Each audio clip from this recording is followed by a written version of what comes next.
Les femmes dans l'ombre de l'histoire. L'histoire a longtemps mis en avant les conquistadors, les grands navigateurs ou les grands explorateurs. C'était alors des plus exceptionnels qu'une femme puisse faire la même chose, même si nous en avons des exemples assez stupéfiants.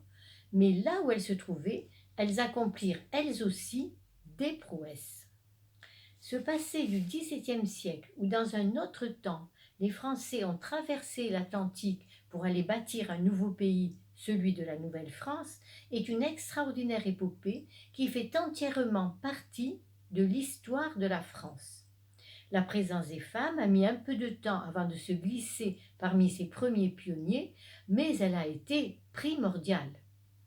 Quelques femmes poseront bien le pied sur le sol de ce nouveau pays, mais elles n'arriveront au début qu'au compte-gouttes, puis d'autres jeunes femmes traverseront elles aussi les mers, et la Nouvelle-France commencera réellement à se peupler grâce à elles.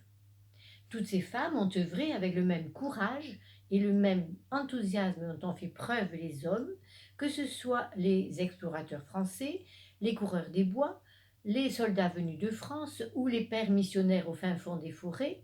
Malgré le climat glacial de ce pays septentrional, malgré le danger de certaines tribus amérindiennes hostiles, comme les Anieronones, une tribu particulièrement agressive faisant partie de la confédération des 5 cantons Haudenosaunee.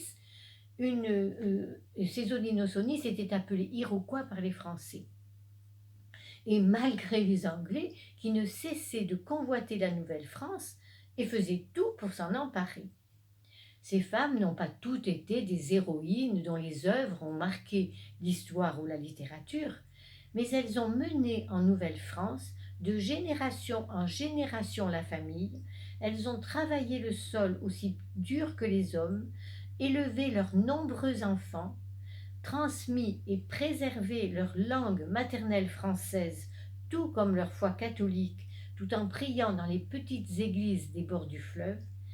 Elles ont enduré, fortes et silencieuses, les mille et un aléas de leur vie dans ce nouveau pays que tous ces Français étaient en train de bâtir avec elles à la force de leur courage.